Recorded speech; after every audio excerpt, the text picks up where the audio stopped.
Bom, vamos então... Podemos ir começando, quando quiser. Vamos começar então. Vamos dar início à audição do Dr. Rogério Pereira Rodrigues, na qualidade de ex-secretário-geral do Ministério da Defesa Nacional, e, portanto, sobre esta matéria, que é a matéria que todos conhecemos e que o Sr. também conhecerá, e por isso aqui foi chamado, que é o inquérito relativo à aquisição de equipamentos militares e designadamente aos programas de contrapartidas associados também a essa mesma aquisição. Eu queria, obviamente, enfim, à semelhança do que tenho feito com todos os depoentes nesta comissão, agradecer ao Dr. Rogério Pereira Rodrigues a sua disponibilidade, de resto, disponibilidade para estar aqui numa altura em que alguns dos nossos concidadãos ainda estarão no gozo de férias e, portanto, e numa altura em que não é habitual o Parlamento também reunir, mas esta tentativa de, enfim, de respeitarmos e de cumprirmos algum prazo e, obviamente, as pessoas que nós pedimos e que pedimos, em alguns casos, como foi o caso do Sr. até um pouco em cima da hora e que se disponibilizaram para estar rapidamente e durante o mês de agosto, justifica esse meu agradecimento. Dizer-lhe, Sr. que a regra da Comissão é, se o Sr. quiser ter uma intervenção inicial, é seu direito, não é sua obrigação de maneira nenhuma e, portanto, se não pretende fazer, não terá que o fazer e, portanto, passamos a rondas de perguntas por partidos políticos. O primeiro partido político a iniciar esta mesma ronda é o Partido Comunista Português, dispõe de 10 minutos. É o Dr. Jorge Machado? Sr. Deputado, se quiser, eu espero mais um bocadinho. Eu tinha perguntado ao Sr. Deputado António Filipe, não. Pronto, é o Sr. Deputado Jorge Machado, a quem eu dou então de imediato a palavra, dispõe de 10 minutos. O tempo que é contabilizado é o tempo das perguntas, não o tempo das respostas, ainda que em traços gerais, sempre que possível, se o tempo global puder ser semelhante, melhor, mas não há tempo limite para as respostas. Sr. Deputado Jorge Machado, então, se faz favor, pode começar. Muito obrigado, Sr. Presidente, Srs. Deputados, muito bom dia a todos. Agradecer a presença aqui do ex-secretário-geral e nessa qualidade, Sr. Presidente e Srs. Deputados e Sr. Rogério Rodrigues, nós gostaríamos de fazer um conjunto de perguntas. A primeira pergunta tem a ver tem o seguinte conteúdo: enquanto secretário-geral teve acesso a todos os contratos dos equipamentos militares e se nos pudesse especificar quais é que teve acesso e era a primeira pergunta que nós entendíamos necessária para perceber o grau de informação que tem relativamente a essa matéria. Muito obrigado, Sr. Deputado. Sr. Doutor, para responder, por favor. Tem alguma pergunta? Queres colocar? Muito obrigado. Sim, obrigado pela atenção. Relativamente à questão que me coloca do acesso a documentos relacionados com os temas que estão sob análise, eu devo dizer que, se bem me lembro, já são passados alguns anos, exerci funções de secretário-geral de março de 98, se a memória não me atraiçoa, a setembro de 2002, e relativamente a esse período, acesso a contratos, no sentido próprio do termo, a resposta é negativa. Não tive acesso a contratos e espero que a minha memória não me esteja a atraiçoar face a qualquer evidência com a qual posso ser confrontada. Muito obrigado, Sr. Deputado, para... Muito bem. Não teve acesso a nenhum tipo de nenhum dos contratos dos equipamentos que estamos aqui a abordar e, portanto, mas relativamente a alguma documentação que existisse relativamente a esses processos de aquisição, se essa documentação e contratos que não teve acesso, mas a documentação, se existiu ou onde é que ela ficou depositada, se no gabinete do secretário-geral ou se noutros arquivos do Ministério da Defesa. Obrigado, Sr. Deputado. Sr. Doutor, para responder, por favor.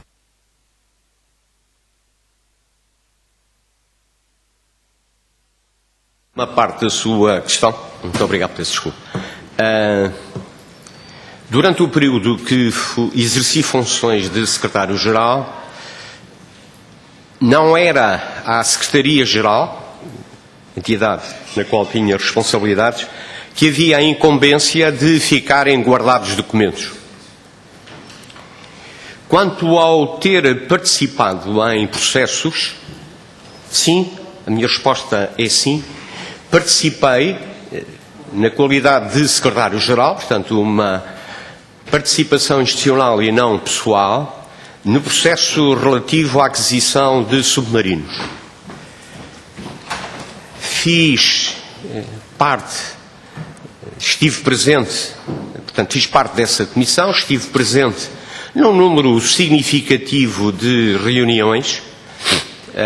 A comissão iniciou os seus trabalhos, era secretário-geral o Dr. Ernesto Ribeiro, meu ilustre antecessor no exercício de funções enquanto secretário-geral, e, como disse há pouco, tendo tomado posse, se a memória não me atraiçoa, volto a repetir, no final do primeiro trimestre de 98, compareci nas reuniões do processo de aquisição dos submarinos, não logo nas primeiras, essas reuniões houve a presença do secretário-geral adjunto, o brigadeiro Simões Rios, e eu terei aparecido, portanto terei estado presente em reuniões, admito eu que ali por volta de finais de abril, princípios de maio, no processo relativo à aquisição dos submarinos, e a partir daí, salvo uma ou outra falha, acompanhei o decurso de todas as reuniões até ser entregue pelo Diretor-Geral de Armamento, à data o Vice-Almirante Cavaleiro Ferreira,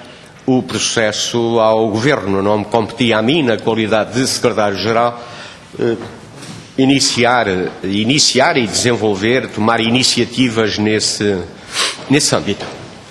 Durante o período que estive relacionado com o processo de aquisição dos submarinos, integrando a Comissão, obviamente que uma parte do trabalho significativa, mais expressiva e relevante, foi levada a efeito, tendo como Diretor-Geral de Armamento o falecido General Rui Ravara.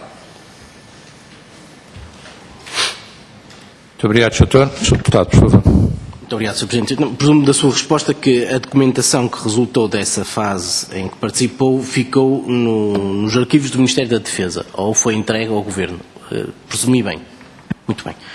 A pergunta seguinte é de saber se os contratos que entretanto foram celebrados, mesmo que não tenha tido acesso a eles, se tem conhecimento se eles foram sujeitos ao Tribunal de Contas, portanto, há visto prévio alguma forma de controle, fiscalização preventiva por parte do Tribunal de Contas.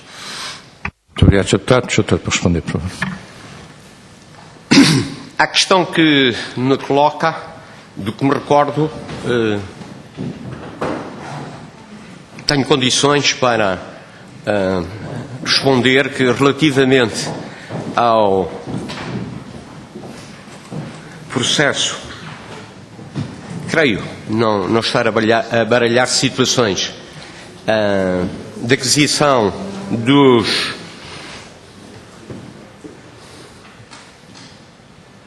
dos aviões C-295, espero não estar a baralhar neste instante, e era Ministro o Dr. Rui Pena. Durante o período que ele foi Ministro, como se recordarão, não teve Secretários de Estado.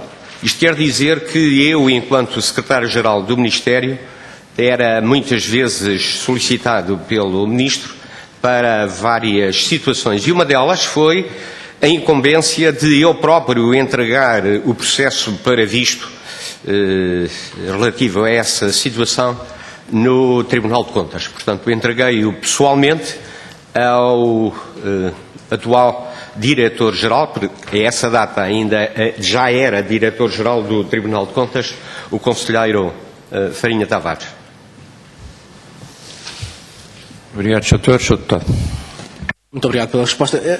A pergunta seguinte diz respeito a uma função mais de pagamentos e dotações orçamentais, é saber se os pagamentos que fez correspondiam às dotações orçamentais e se estas estavam consignadas na Lei da Programação Militar.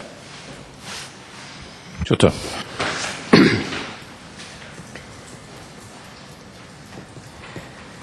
Relativamente a pagamentos, e mais uma vez, do que me recordo e relativamente aos programas enunciados, não me recordo de, no período em que fui secretário-geral, de ter sido levado a efeito qualquer pagamento no âmbito da Lei de Programação Militar.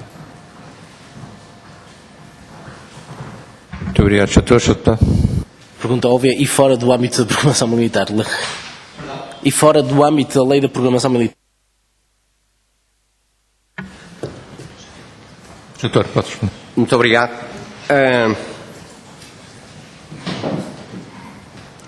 Fora do âmbito da Lei de Programação Militar, devo dizer que, relativamente a um programa que aqui se encontra enunciado, dos F-16, os pagamentos, ao que também me recordo, decorriam no âmbito do orçamento da Força Aérea. Portanto, havia condições orçamentais para ser a Força Aérea a realizar esses pagamentos, que tinham como figura antecedente ao pagamento duas situações que importa referir. Uma referente ao processo de aquisição daqueles bens dos F-16 no âmbito de contrato de Estado a Estado, no âmbito daquilo que me parece a denominação se manterá, desconheço se houve aquisições subsequentes no âmbito desse regime, o FMS, Foreign Military Sales, e, consequentemente, a elaboração de LOAs, abreviatura de Letter of Acceptance, que eram situações tratadas diretamente no âmbito do orçamento e das responsabilidades financeiras da Força Aérea, neste caso com os organismos dos Estados Unidos da América. Portanto, eu, na qualidade de secretário-geral, não me recordo de ter praticado qualquer ato ou ter tido qualquer intervenção, a não ser a de recolher informação para eu próprio me esclarecer e ficar com consciência clara quais seriam as obrigações minhas, exercendo funções de secretário-geral, no âmbito desses contratos. Obrigado, Sr. Deputado. Muito obrigado, Sr. Doutor. Agradecer a resposta. Dizer o seguinte, um conjunto de perguntas que também tínhamos para lhe colocar diz respeito à assessoria jurídica e à assessoria financeira, por assim dizer. E a primeira questão é saber se a assessoria jurídica era feita, perguntar se a assessoria jurídica era feita pelos serviços do Ministério ou se era uma entidade externa e, se sim, qual ou quais as entidades externas que faziam a assessoria jurídica nestas questões. Sr. Doutor, para responder, por favor. Muito bem. Quando o meu início de funções, tive que designar convidar uma jurista, a doutora Cristina Cisa Vieira, para o cargo de diretora do DEJUR. DEJUR, figura constituída no âmbito da Secretaria-Geral para prestar assessoria em termos gerais, conduzir o contencioso do Ministério com várias entidades e tratar da problemática referente aos processos dos antigos combatentes. Em traços gerais, eram estas as funções do que me recordo do DEJUR. Portanto, ao iniciar funções, penso que em data vizinha, o então Ministro, falecido entretanto, a professor Veiga Simão, havia elaborado um despacho, mais ou menos, com os seguintes dizeres, daquilo que me recordo, mais ou menos, não era viável o desenvolvimento de qualquer processo tendente à aquisição de bens sem que o processo fosse acompanhado por um jurista. Isto quer dizer, então, que, quando do início de funções, a minha primeira preocupação, porque o cargo estava vago, foi encontrar alguém credível para o exercício das funções, e daí eu ter convidado a doutora Cristina Cisa Vieira, que, na minha análise, fez um excelente lugar, e a partir desse instante, dessa situação, houve envolvimento do DEJUR em vários processos, e um deles foi precisamente o processo que referi há pouco, o processo de aquisição dos submarinos, onde, a dado momento, integra o grupo de trabalho que esse processo pressupunha existir, um elemento do DEJUR, a doutora Cristina Coelho, não a confundir Cristina Cisa Vieira com Cristina Coelho.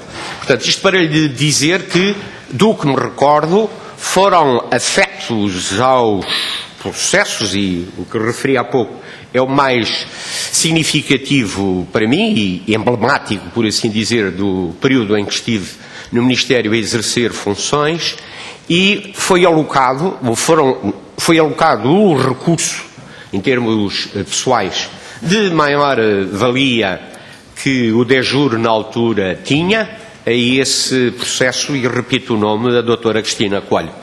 Portanto, durante o período em que fui secretário-geral, só na parte final, e relativamente a este processo que estou a referir, se a memória não me atraiçou, outra vez o problema da memória, terá havido na parte final a intervenção do Dr. Bernardo Ayala, não na fase inicial. Obrigado, Sr. Doutor.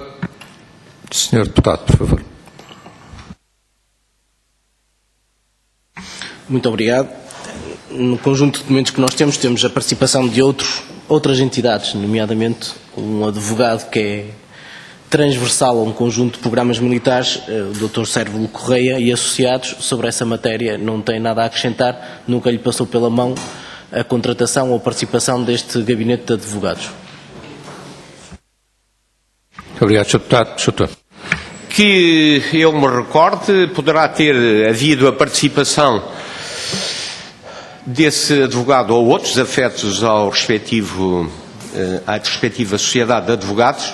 Que eu me recorde, outra vez, não me lembro que a contratação tenha sido levada a efeito pelo secretário-geral. Admito, sim, que possa ter sido levada a efeito no gabinete do ministro, se não escuso, e que possa haver qualquer intervenção do secretário-geral relativamente ao pagamento das despesas inerentes a esse processo de aquisição.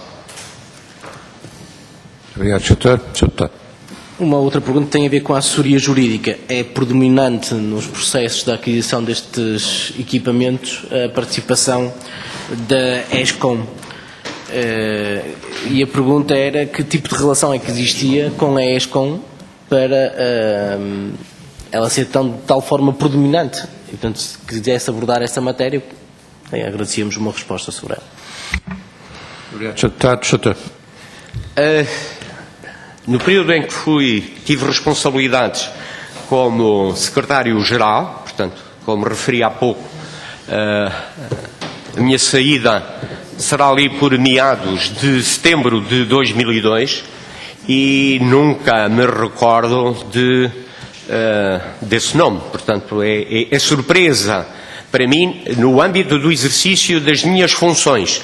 Obviamente, como cidadão atento, fui lendo o que alguns jornais referiam sobre a participação dessa entidade, mas não me recordo, mais uma vez, peço desculpa de estar a usar recorrentemente a palavra recordar, são alguns anos passados e não me recordo qualquer evidência no sentido de dever saber. Obrigado, Sr. Doutor. Sr. Deputado. Uma pergunta final, Sr. Presidente, Sr. Doutor, perguntar-lhe sobre os contratos das contrapartidas e a sua execução. Que conhecimento é que tinha, que informações possui, que pode dar aqui à Comissão de Inquérito, uma vez que esta também é uma das questões centrais desta Comissão de Inquérito, perceber que informação é que tinha relativamente a esta matéria. E agradecer desde já a resposta que deu. Obrigado, Sr. Deputado. Sr. Doutor, por favor. Muito obrigado. Relativamente à temática das contrapartidas, era a área que se desenvolvia sem qualquer espécie de intervenção direta ou indireta do Secretário-Geral. Portanto, foi sempre matéria que me passou, permitam-me o termo, ao lado.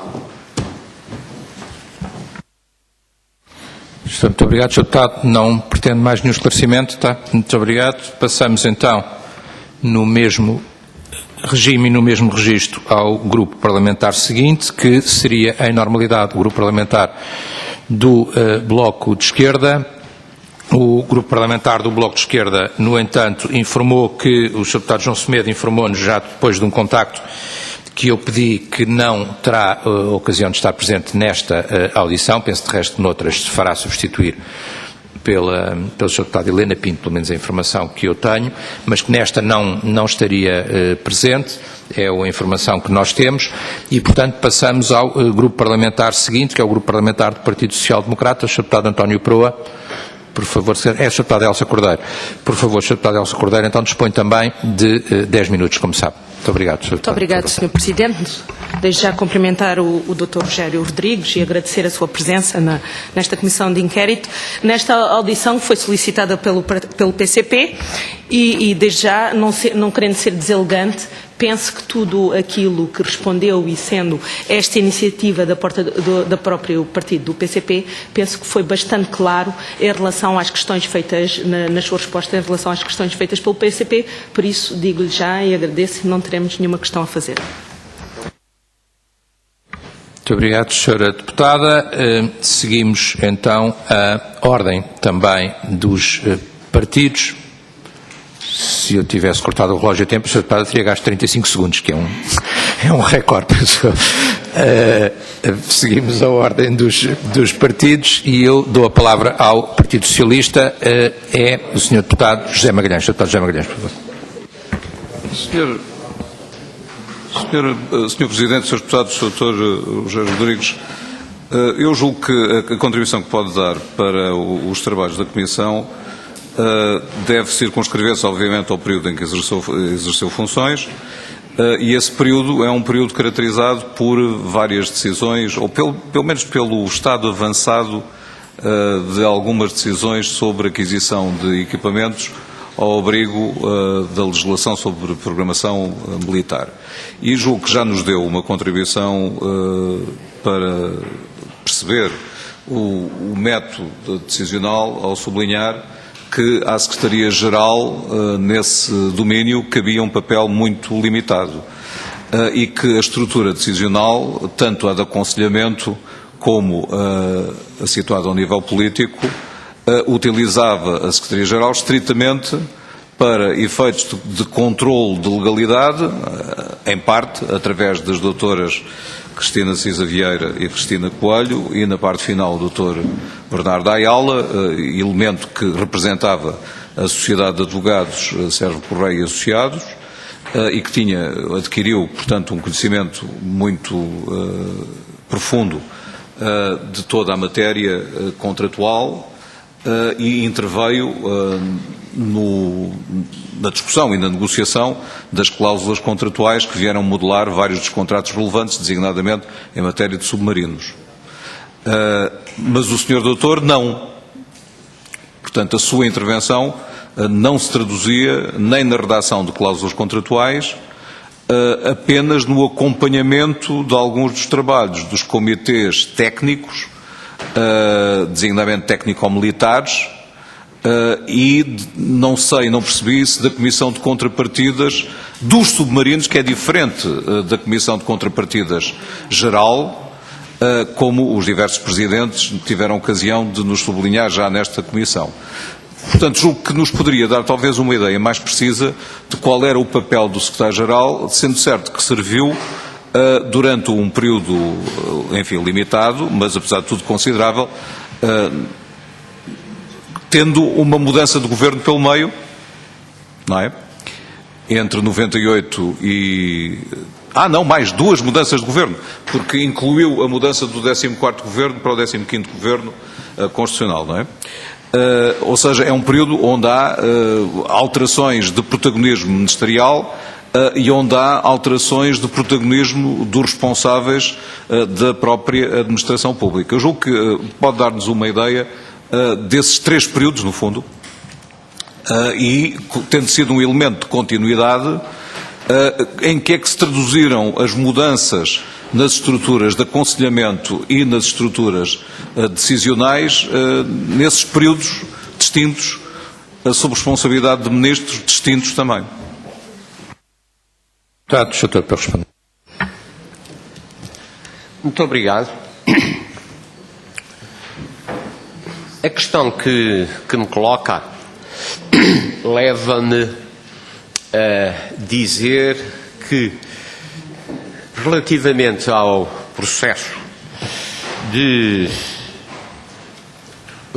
relativo à aquisição de submarinos, a minha intervenção na qualidade de secretário-geral e a pedido ministerial começou desde logo por dar contributos discretos relativamente ao conceito que posteriormente veio a ser incluído na Lei de Programação Militar.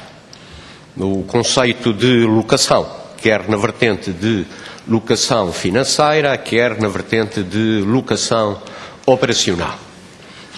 Ou seja, por essa data, Ministro Professor Veiga Simão e Secretário de Estado, o Engenheiro José Penedos, e coube-me fazer um trabalho, permitam-me a expressão, de formiguinha, no sentido de ir apresentando peças de jurisconsultos sobre determinadas áreas. E uma delas foi, desde logo, a área financeira, no sentido de se perceber se a figura que,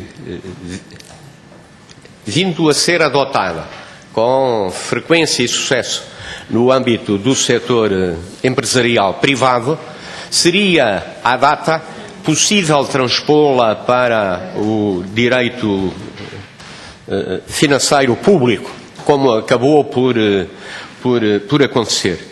Participei, como disse, de uma forma discreta, mas penso que eficaz nesse processo, e peço-vos que não entendam estas minhas palavras noutro sentido que não seja contribuir para esclarecer o que é que fiz enquanto secretário-geral. Não tenho outro tipo de preocupação ao fazer este tipo de comentário e dar conta desses trabalhos. E, obviamente, em matéria de aconselhamento, a partir do momento em que a estrutura DEJUR foi composta e havia condições efetivas para o conhecimento que ali estava contido, quer no plano do conhecimento jurídico, quer da sensibilidade para o processo de aquisições.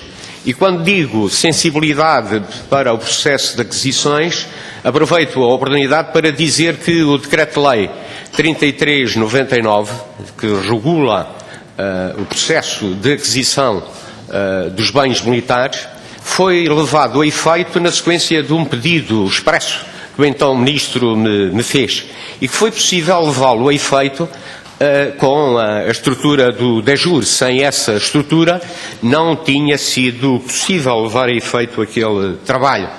Portanto, como se faz hoje em dia, seria algo adjudicado a uma sociedade de advogados. Não foi isso que aconteceu. Havia, na altura, por aquela ocasião, um saber que permitiu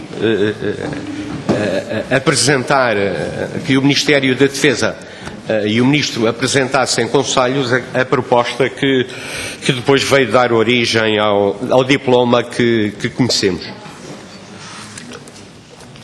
Peço desculpa. Entretanto, o processo relativo à aquisição dos submarinos foi-se densificando e chegou a uma altura onde houve necessidade de, ao Ministro da altura, e se a memória não me atraiçoa, o Dr. Júlio Castro Caldas, dar-lhe conta que estávamos a entrar num processo onde as armas, em termos de acesso à informação jurídica, o esgrimir dos conceitos, estava extraordinariamente desequilibrado. Até então, a frente de trabalho era assegurada, e, meu entender, com êxito pelo DEJUR, mas havia que levar por diante um processo onde as partes concorrentes tivessem consciência que, na medida do possível, gostaríamos de ter armas iguais para um processo complexo. Se a memória não me atraiçoou, é por essa data que aparecem dois escritórios, um primeiro do Dr. Galvão Teles e depois o outro do nome que referiu, Sérvulo Correia, exatamente. E em traços gerais, é isto que tenho para lhe dizer relativamente à questão, peço desculpa pelo termo, um pouco aberta, que me colocou e que, em face do que eu fui dizendo, se me auxiliar a pormenorizar algum aspecto, eu muito lhe agradeço para pôr ordem aqui na minha memória, que não é seletiva, mas, como compreenderão, tenho alguma dificuldade e nem creio que a peça que tenho aqui para me ajudar a relembrar determinadas situações não contém nada de relevante relativamente à questão que me colocou em termos abertos, mas terei todo o gosto em colaborar para esclarecer algum aspecto que das minhas palavras tenha ficado um pouco opaco. Muito obrigado, Sr. José Magalhães. De facto, eu não julgo que haja opacidade.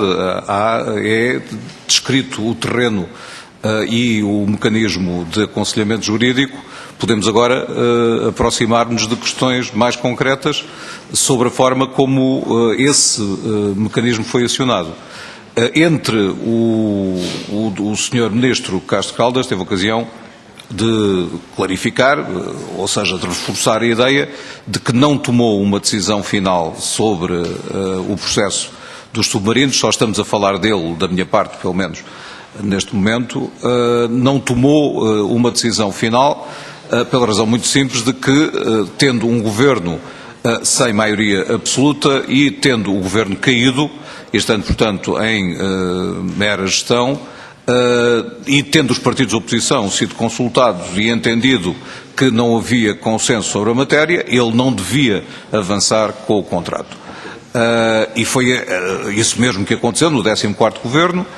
O Governo cessou funções no mês de abril e o 15º Governo pôde retomar o processo. Qual foi a característica, o que aconteceu em termos de aconselhamento jurídico e de negociação de cláusulas contratuais? Nós sabemos que até ao fim do 14º Governo não houve redação de contrato. O Dr. Júlio Castro Caldas, sendo um eminente jurista, teria certamente facilidade em fazê-lo, mas entendeu que não o devia fazer, dadas as circunstâncias, o que significa que o trabalho para a contratação foi desenvolvido no âmbito do 15º Governo. E o que nos pode dizer sobre esse processo de negociação das cláusulas contratuais? Estamos a discutir contratos sobre, por um lado, o chamado contrato financeiro, por outro lado, o contrato de aquisição dos equipamentos e, por outro lado, o contrato de contrapartidas. Não é? Estamos a discutir 3 contratos, no fundo. A redação das cláusulas contratuais foi feita com o apoio de juristas qualificados, designadamente por parte do gabinete do Sr. Professor Sérvulo Correia, através do Dr. Bernardo Ayala. Não pôde acompanhar esse processo, obviamente até ao fim, mas acompanhou muito tempo, um tempo considerável. Julgo que era isso que poderíamos evocar com utilidade. Obrigado, Sr. Deputado. Sr. Doutor, para responder. Relativamente à situação que acaba de referir, tenho vivo no meu espírito reuniões de trabalho no âmbito da Comissão do processo de aquisição dos submarinos, onde efetivamente o trabalho foi levado a efeito no âmbito que o Sr. Deputado referiu. Pormenores, confesso-lhe que não me recordo de todo em todo, mas ainda assim adianto, troca de impressões do meu lado, quer com a doutora Cristina Coelho, que acompanhava mais em direto esse dossiê, quer com a doutora Cristina Cisa Vieira, diretora do DEJUR, e não me recordo de questões que tivessem emergido como questões relevantes e que justificariam qualquer coisa que certamente me ficaria em memória. Ou seja, a redação nesses 3 vetores que referiu, parece-me que foi levado a efeito num ambiente de proteção dos interesses do Estado, claramente. Não retenho qualquer elemento que, à data, apontasse no sentido da existência de dificuldades, de tensões, com vista ao acordo no âmbito da Comissão para acordarmos, como em regra se fazia, em termos de unanimidade acerca dos termos que estavam a ser discutidos. Muito obrigado, Sr. Deputado. Portanto, significa que não tem memória próxima do processo negocial nem com a banca, que não passava por intervenção do Secretário-Geral, o que significa que era conduzida a partir do gabinete ministerial e, provavelmente, da equipa de advogados chamada a prestar apoio ao Estado, neste caso, entenda-se, apoio ao gabinete ministerial. O senhor respondeu, mas não tendo que veio para restar em ata. Linguagem gestual, exatamente. Não tenho conhecimento algum. É minha convicção que esse processo se desenvolveu no âmbito dos gabinetes ministeriais, porque o meu último envolvimento nesse processo foi, exatamente como acabou de referir o Sr. Deputado, ainda sob a égide do Ministro Castro Caldas. Não me recordo de acontecimento algum no âmbito da Comissão, e sendo Ministro o Dr. Rui Pena, e não me recordo de qualquer intervenção da minha parte no começo, portanto, no início do mandato, enquanto Ministro da Defesa Nacional, com o Ministro Paulo Portas. Portanto, a minha última intervenção foi no tempo relativamente ao processo de aquisição dos submarinos, integrando a Comissão, e admito que a última ata seja a ata em que o Diretor-Geral de Armamento dá os trabalhos da Comissão por encerrados para entregar o dossiê ao membro governamental, e a partir daí não há qualquer intervenção minha. Devo dizer, em abono desta ideia que tenho, o seguinte: quando em 2006 regresso ao Ministério com a responsabilidade de controlador financeiro, uma das perguntas que me fizeram de imediato no gabinete do Ministro, era Ministro o Dr. Luís Amado, foi: onde é que está o contrato dos submarinos? Bom, não percebo porque é que me fazem a mim a pergunta. Nunca tive o contrato comigo na qualidade de Secretário-Geral. Essa pergunta, a ser feita a algum membro da Comissão que findou os trabalhos, deveria ser feita ao Presidente, neste caso o último que conheci, ao Vice-Almirante Cavaleiro Ferreira. Muito obrigado, Sr. Deputado. Certo. Mas diga uma coisa, essa metodologia não despertou nenhuma espécie de rejeição ou de dúvida expressa hierarquicamente pela forma própria, porque, repare, há uma mudança de governo do 14º para o 15º, há uma continuidade em relação ao projeto estratégico da aquisição de submarinos, para corresponder à necessidade de ter capacidade submarina no dispositivo e na estrutura de forças. Não há continuidade política, mas há continuidade estratégica. A sua cessação de funções deve-se então, e em suma, aqui. Doutor. A minha cessação de funções fica a dever-se certamente ao reconhecimento por terceiros que o período de trabalho intenso que tive durante o período que referi e estando à data do início de funções no governo em que era Ministro da Defesa o Dr. Paulo Portas, a exercer funções sozinho, não tinha a colaboração de um secretário-geral adjunto para me coadjuvar no exercício de funções, certamente seria facilmente visível para alguém observador que eu estaria num estado de cansaço, quase que de exaustão, de esgotamento. Talvez tenha sido essa situação apreendida por terceiros. Obrigado, Sr. Deputado. Eu peço desculpa, mas não compreendo a alusão aos terceiros. Que terceiros é que nessa matéria teriam poder de intervenção e de decisão? Doutor. Terceiros é um eufemismo do meu lado para referir que, tendo trabalhado com o Ministro Rui Pena, na metodologia que ele considerou que era apropriada, parece-me que é de elementar justiça reconhecer foi um período de intenso trabalho e quem seguiu era natural que se apercebesse desse desgaste. E a minha referência a terceiros, propositadamente em sentido vago. Não tenho elementos que me habilitem a expressar-me de outra forma responsável para mim próprio. Sr. Deputado. Certo, não, eu estou a colocar-lhe esta questão e a pergunta que se pode fazer é qual é a relevância ou qual é a conexão. É que a conexão é esta, o senhor doutor acaba, no fundo, de sugerir que não se tratou de uma divergência política, ou que não se tratou, ou não se sentiu vítima de nenhum ato de perseguição no caso concreto, nem resultou de uma discordância, por exemplo, sobre a metodologia contratual.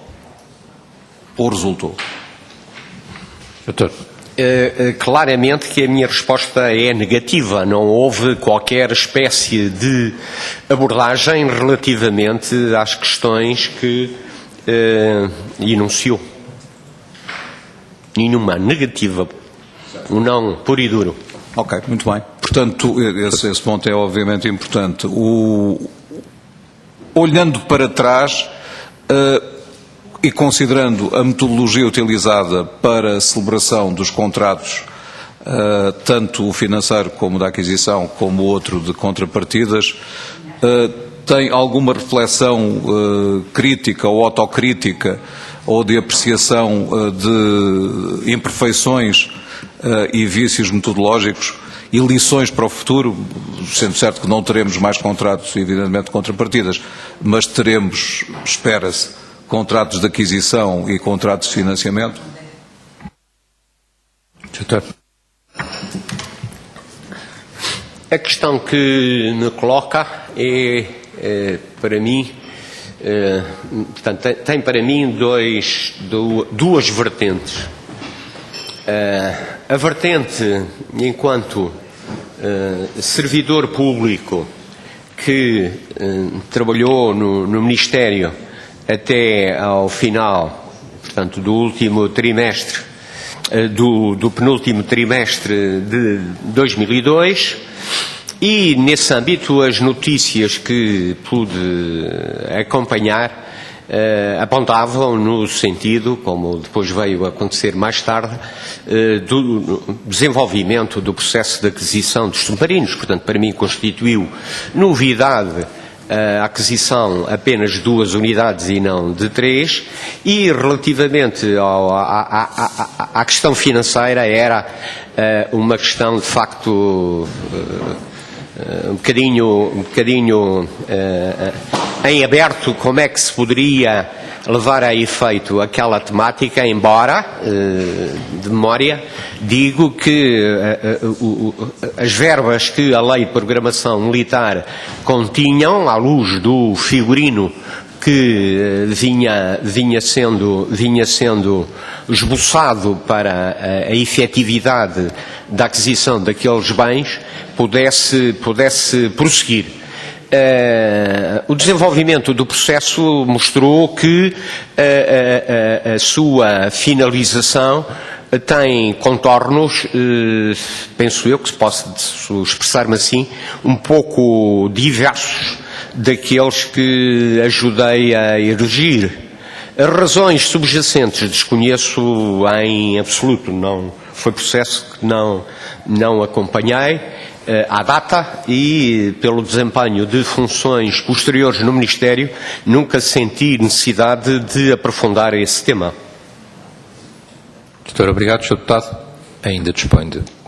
Sim, mas não participou na modelação do sistema de contrapartidas, se bem o entendo. Doutor. A minha participação no âmbito das contrapartidas é única e exclusivamente no âmbito do mandato conferido à Comissão do Processo de Aquisição dos Submarinos, onde, obviamente, se ia discutindo essa temática, e os termos do que foi a discussão, no bom sentido do termo, no seio da Comissão, constam do respectivo processo que eu não tive oportunidade de revisitar recentemente. Portanto, o que se discutiu é aquilo que consta nas respectivas atas e o respectivo processo. Não me recordo de pormenor relevante relativamente a esse processo. E também não tem memória da discussão financeira na parte em que ela implicou a consideração de cenários diversos com a ajuda de peritos públicos e privados? Doutor. Não, a minha resposta é negativa. Não tenho consciência, neste momento, de lhe responder que, no seio da dita comissão que integrei, essa questão se tenha colocado. Espero não estar aqui perante uma situação de lamentável lapso de memória. Não. Repara, a Comissão tinha um mandato específico. E o mandato específico centrava-se, se a informação que temos é correta, na definição das condições tecnológicas, por assim dizer, do equipamento, na definição de um regime e avaliação de um regime de contrapartidas.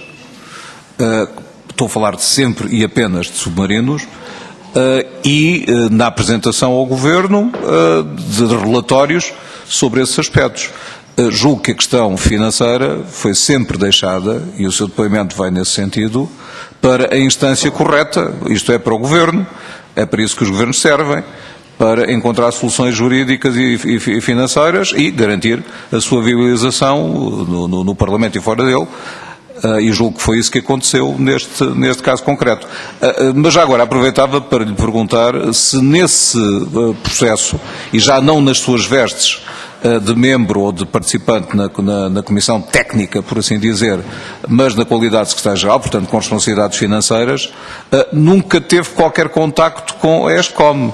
A ESCOM era um protagonista promotor de contrapartidas e também uma interventora na construção de cenários financeiros para viabilizar a aquisição do material. não teve nenhum contacto com ninguém da ESCOM durante esse período alargado? Sr. Doutor, para responder, chama a atenção ao Sr. Deputado José Magalhães, o seu tempo está já excedido. Sr. Doutor, para responder. Muito bem.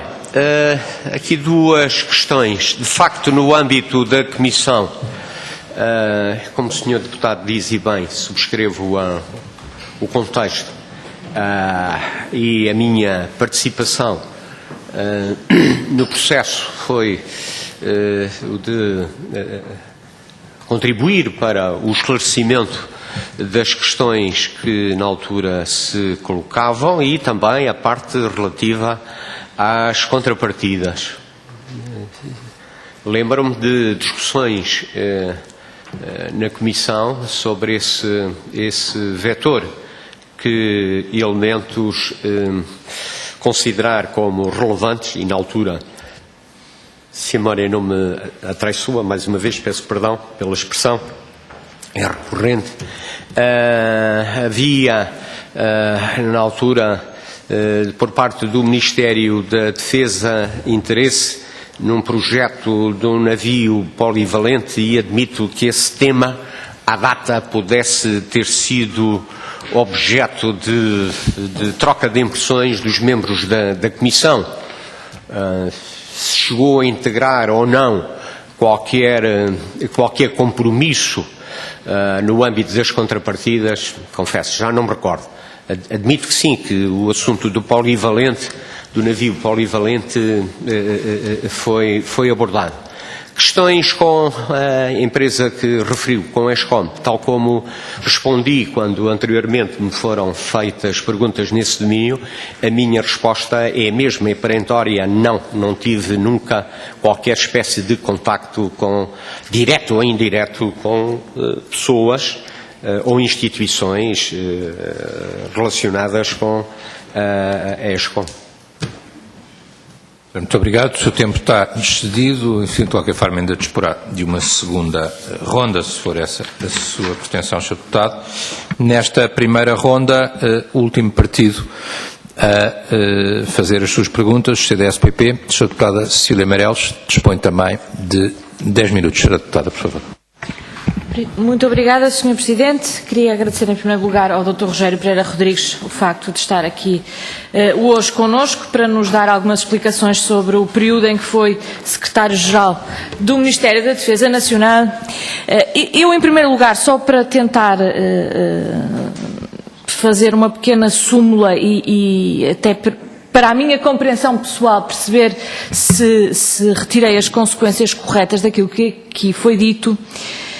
Eu penso que será importante delimitar no tempo as suas funções. Nós sabemos que foi Secretário-Geral entre março de 98 e setembro de 2002 e daqui posso inferir que tudo o que se passou a seguir a setembro de 2002, designadamente tudo aquilo que tem a ver com a adjudicação no procedimento concursal que estava em curso, designadamente no procedimento dos submarinos, que tudo o que se passou depois disso não foi obviamente do seu conhecimento, nem poderia ser. Perguntava-lhe eu, aquilo que muito aqui tem sido perguntado acerca da negociação do contrato, a negociação do contrato começou depois da adjudicação, não é assim? Ou seja, depois e bastante depois do Sr. Doutor já ter saído de Secretário-Geral do Ministério da Defesa. Obrigado, Sra. Deputada. Sr. Doutor, para responder. Exatamente. Penso que é a expressão que é apropriada ao contexto que enunciou. O acompanhamento que fiz do processo era o que diz respeito a um cidadão que vai acompanhando determinados dossiês porque neles participou, não mais que isso. Obrigado, Sr. Doutor. Sra. Deputada. Muito obrigada.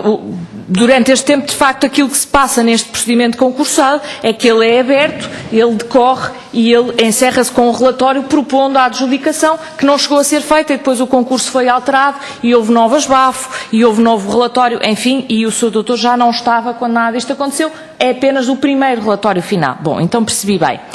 O que eu lhe perguntava em relação a este período em que de facto esteve a exercer funções era, já nos falou abundantemente da questão do jurista, já esclareceu que o Dr. Bernardo Ayala trabalhava para o escritório do Dr. Sérvulo Correia, portanto não são duas entidades, é uma só, como é óbvio, e perguntava-lhe, porque isto para nós é importante, ir um bocadinho atrás, porque o concurso foi aberto por resolução do Conselho de Ministros e foi aberto com, do meu ponto de vista, com termos bastante vagos e de uma forma bastante aberta, mas obviamente isto é apenas uma opinião.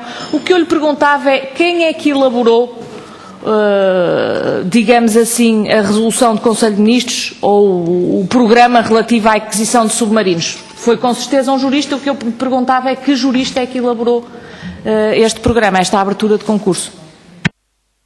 Muito obrigado, Sra. Deputada. Sr. Doutor. Relativamente à primeira resolução, a resolução de 98, salvo erro 1498, se a memória não me atraiçoa, obviamente que não tive nada a ver com o processo e desconheço em absoluto quem terá participado nessa atividade. Já relativamente à resolução de 99, o contributo dado pelo DEJUR foi significativo. Não me recordo de pormenores relativamente aos trabalhos realizados, mas como é possível inferir da resolução, é que se trata de aspectos que já deviam constar da redação inicial da resolução de 98 e que houve necessidade para prosseguimento do processo de prever um enquadramento, uma norma, onde determinadas situações que se vieram a desenvolver subsequentemente tinham que ter base, tinham que ter enquadramento. E por essa data, ao que me recordo, não houve qualquer intervenção de sociedades de advogados. Esse processo foi levado a efeito no âmbito do, permita-me a expressão, no âmbito da prata da casa. Portanto, foi trabalho em que o secretário-geral se envolveu, obviamente de forma discreta, e foi possível levar a efeito essa peça que se mostrou fundamental para os trabalhos subsequentes. Essa a resolução de 99, perdão. Sr. Doutor, obrigado. Sra. Deputada, por favor, pode. Obrigada. Sim, eu por acaso já tinha inferido das suas palavras iniciais que a de 99 seria de facto realizada. A de 98, eu sei que ela foi publicada 2 meses antes da sua assunção de mandato e imagino que tenha sido feita há alguns meses ainda mais antes disso, mas a minha dúvida foi sempre se foi uma contratação externa ou se foi, mais uma vez, diga prata da casa. Só para eu perceber, as duas juristas que mencionou foram contratadas por si, portanto não poderão ter sido elas a elaborar esta peça. A doutora Cristina Cisa Vieira desempenhou funções de diretora do DEJUR por convite meu e, como era procedimento ao tempo, só com a aquiescência do então Ministro Veiga Simão é que ela a seguir passou a iniciar funções. Portanto, o convite para o trabalho partiu de minha iniciativa. O exercício de funções só foi possível porque o nome e o currículo que a doutora Cisa Vieira, à data, tinha, possibilitava o exercício dessa função. Já o nome da doutora Cristina Coelho implicou uma tomada de posição exclusiva do secretário-geral, na medida em que a doutora Cristina Coelho, ao que me recordo, tinha uma ligação à vida académica com a Faculdade de Direito significativa. O que me recordo neste instante é que estaria na fase de uma nova etapa, um novo desafio.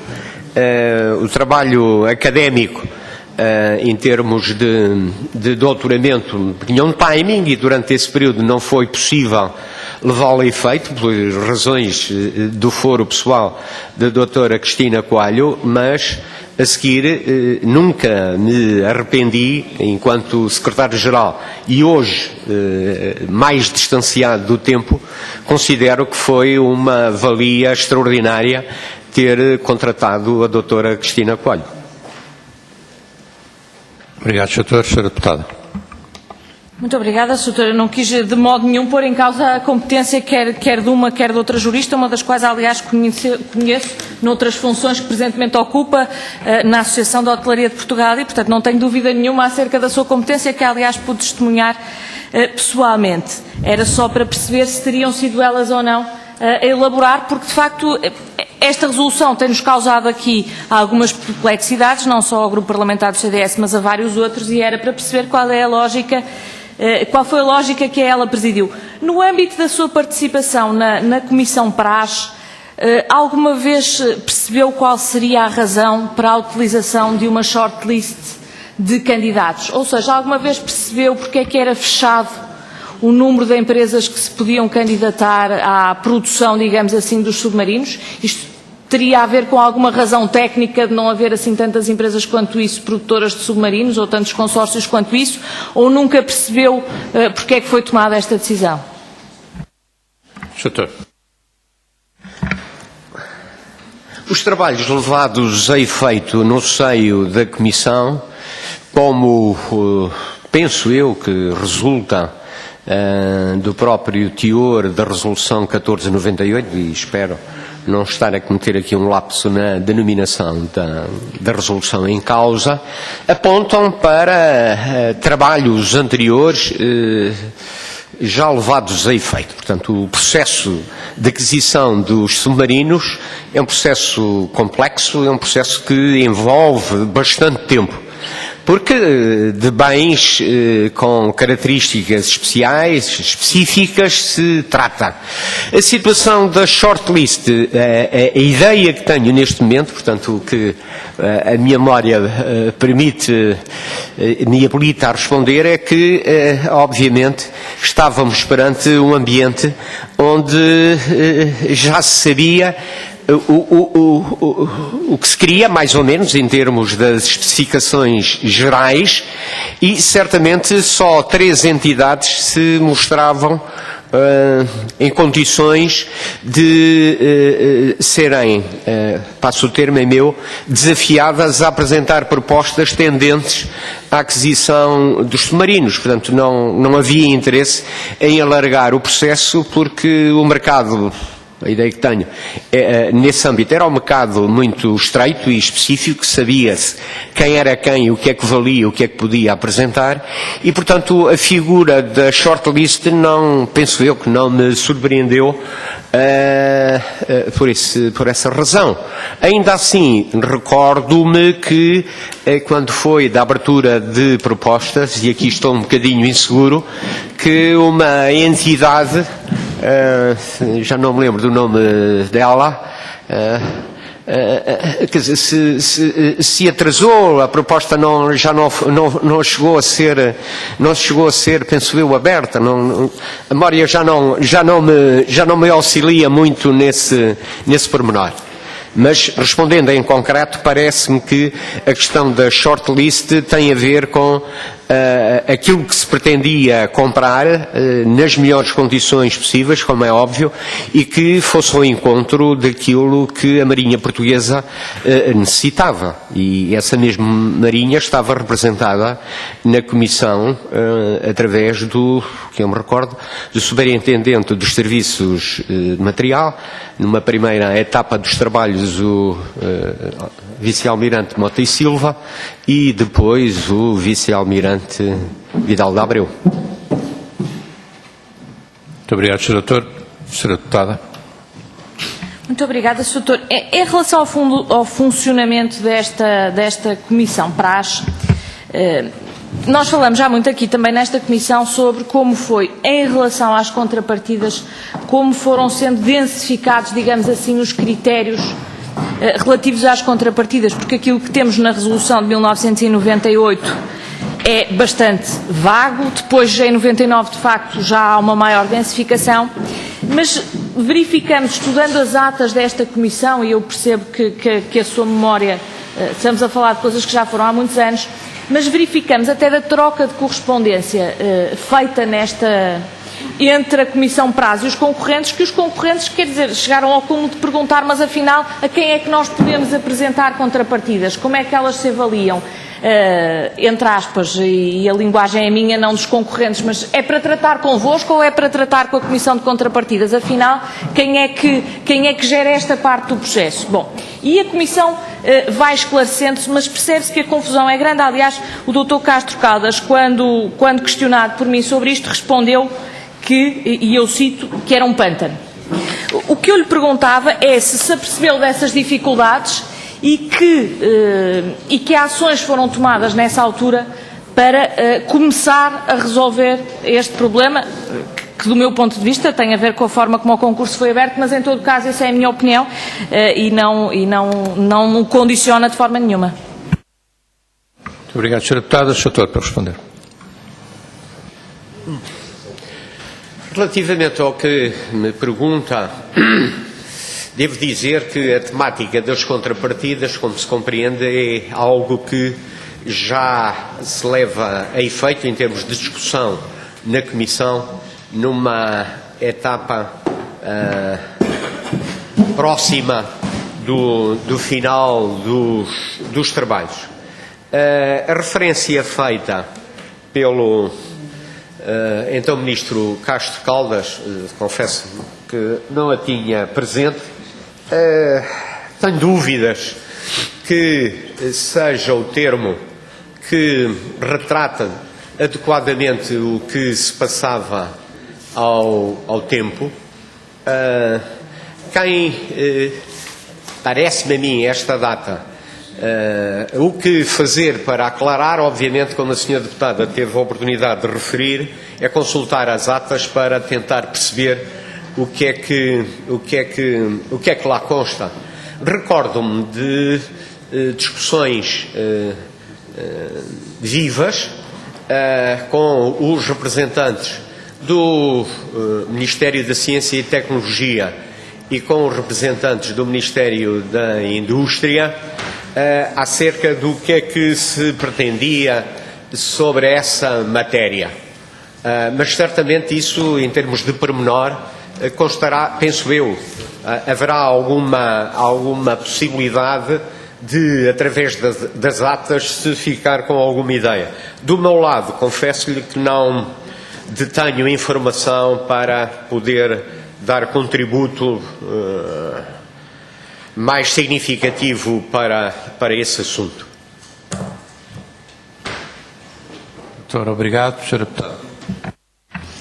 Obrigada. Bom, em relação a esta questão, nós vemos que foi feita, há de ter sido feito algum trabalho nesta matéria das contrapartidas no âmbito da Comissão Prazo, talvez também no âmbito da outra Comissão Permanente de Contrapartidas, mas aí não temos acesso a esse conhecimento, de tal modo que, a 27 de janeiro de 2000, ou seja, 2 anos depois de ter sido aberto o concurso, na Prazo foram aprovados os termos de referência das contrapartidas e enviados aos concorrentes, com algumas regras relativamente básicas acerca quer de como seria feita a valorização dessas contrapartidas, quer do seu prazo de cumprimento, penalidades para o seu incumprimento, indenizações e garantias do Estado para a execução do cumprimento.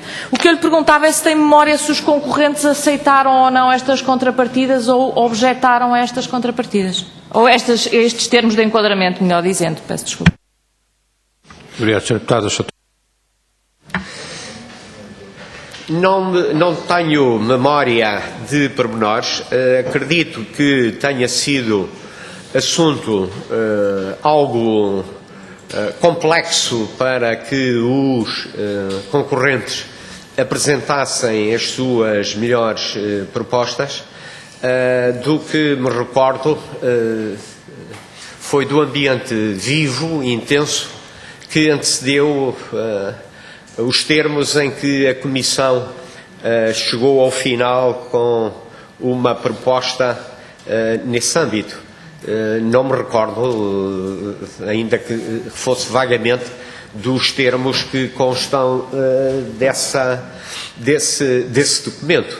Agora, tenho ideia que, à data, era uma temática de facto complexa, mas se eventualmente fosse confrontado com alguns dizeres da ata ao tempo, podia ser que isso me auxiliasse a fazer aqui uma viagem no tempo.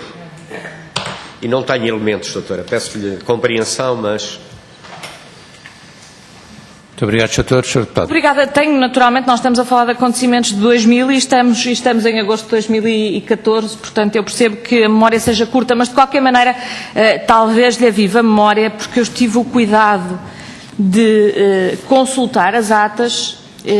A 27 de janeiro de 2000 foram elaborados estes termos de referência, embora na realidade sejam propostas de termos de referência. Depois, a 24 de fevereiro de 2000, os concorrentes respondem, porque tinham sido notificados destes termos. A DCNI respondeu que as penalidades poderiam traduzir-se por significativas dificuldades para as próximas etapas de negociações, e a GSC também colocou dificuldades e levantou a questão das penalidades.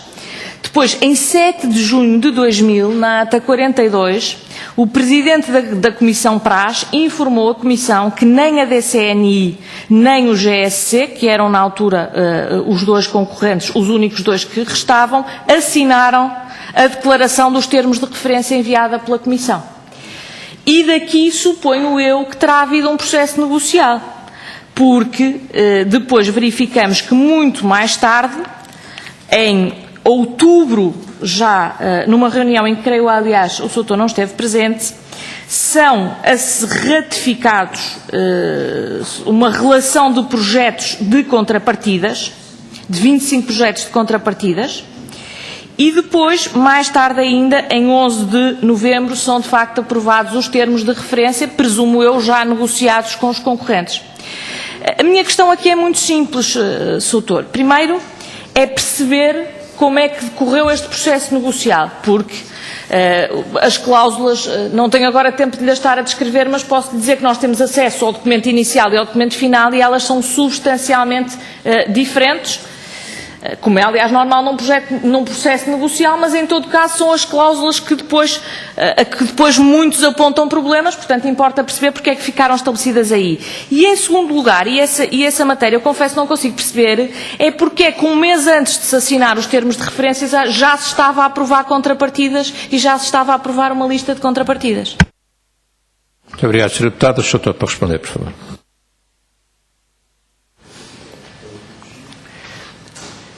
Como referi há pouco, desse processo guardo memória positiva de duas pessoas.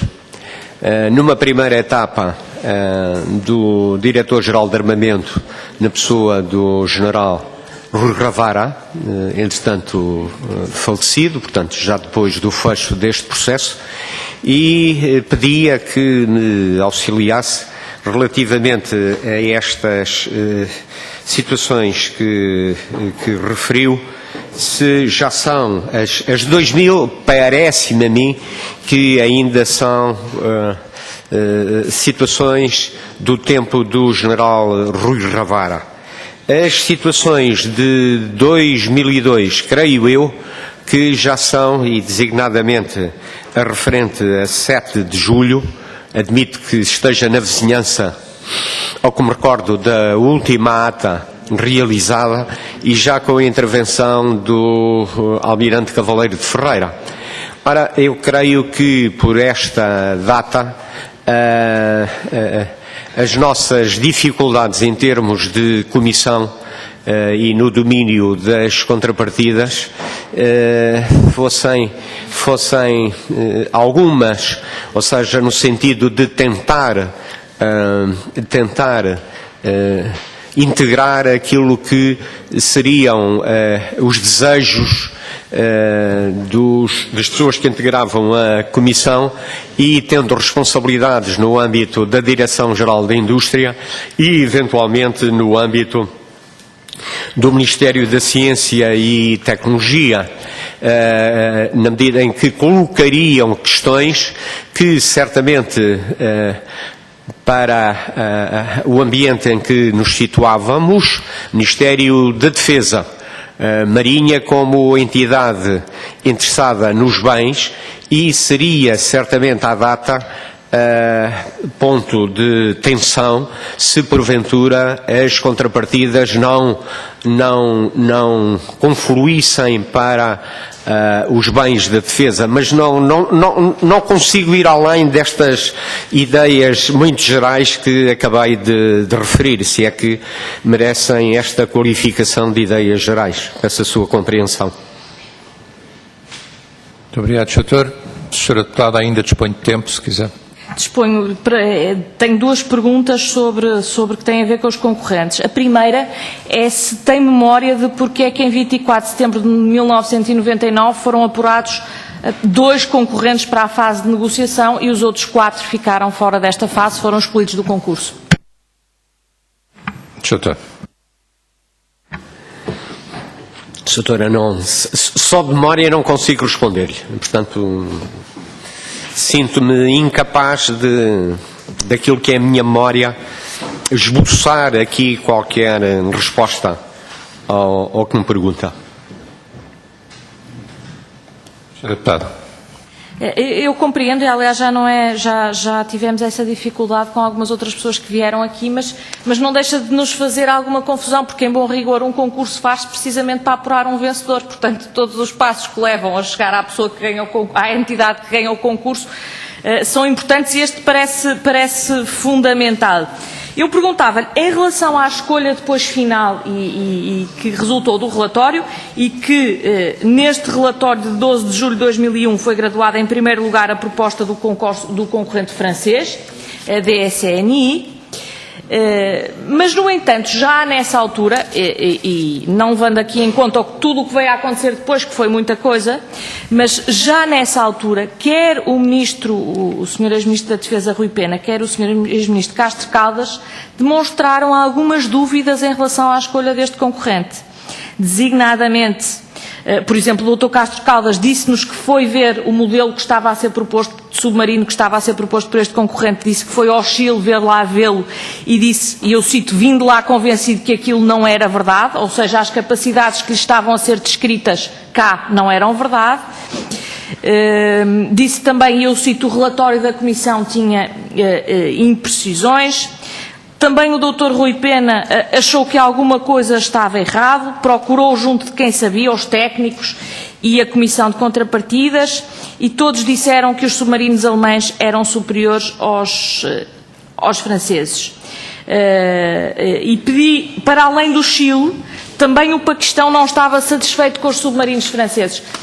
Eu sei que, naturalmente, que o Secretário-Geral do Ministério da Defesa Nacional, imagino que não tenha sido, a sua colaboração na Comissão Praz não tenha sido exatamente centrada nas capacidades técnicas ou nas diferenças técnicas dos submarinos. Mas tem recordação de ter surgido esta que, neste momento, nesta Comissão, já não é uma aparente divergência, já é uma divergência bastante substancial e bastante óbvia entre, afinal, quais eram os melhores submarinos. Muito obrigado, Sr. Deputado. O seu tempo está excedido, presumo que tenha terminado também. Está, muito obrigado. Doutor, para uma resposta então final ao Sr. Deputado Cecília Meirelles. A questão final de quais eram os melhores submarinos, como compreende, e as suas palavras foram certeiras, não era a mim, Secretário-Geral Rogério Rodrigues, que eu estaria nas melhores condições para responder. Aliás, devo aproveitar esta oportunidade para transmitir algo que me parece que as atas não referem. Foi uma situação levada a efeito com a iniciativa do General Rui Ravara e com a intervenção e interesse da Marinha na pessoa do Almirante Mota e Silva, penso que foi eu, que possibilitou aos membros da Comissão que, não tendo conhecimento do que era um submarino e das suas características, fizemos um percurso utilizando um submarino existente entre o porto de Sesimbra e a base naval de Lisboa. E para mim foi extraordinariamente interessante perceber que as pessoas que trabalhavam, porque de trabalho se trata, naquele espaço exíguo, tinham de facto que ser pessoas com características especiais. Mas não é isso que está aqui em causa. Parece-me que, à data, a questão era do lado da Marinha, ser levado a efeito um processo de acompanhamento rigoroso do que era a construção do submarino por parte do fabricante alemão.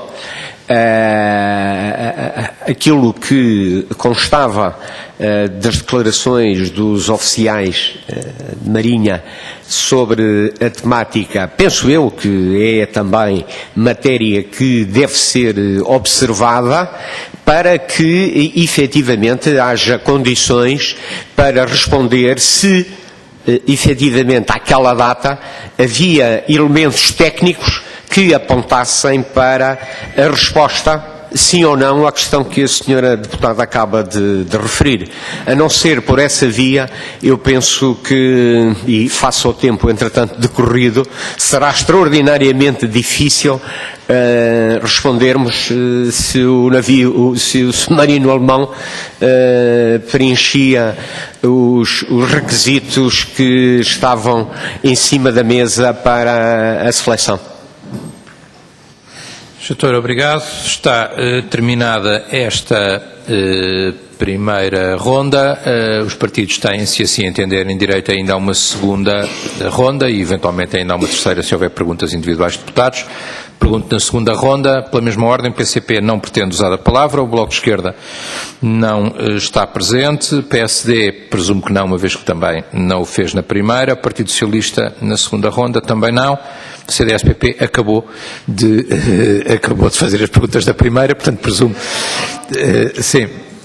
Neste curto espaço de tempo, é verdade, mas não é o caso também e, portanto, terminamos aqui a audição do Dr.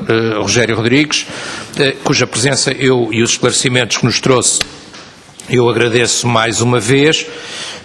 Senhores deputados, eu diria 10 minutos, um quarto de hora, estava prevista só mesa e coordenadores podermos ter uma pequena conversa, mesa e coordenadores para eu vos dar informação sobre algumas matérias que são relevantes e que penso que nem todos nos grupos e os seus deputados terão essa mesma informação, penso eu, e portanto podíamos fazer essa troca de impressões, enfim, são um quarto para o meio-dia, portanto um bocadinho pela hora prevista, pela volta do meio-dia, não é?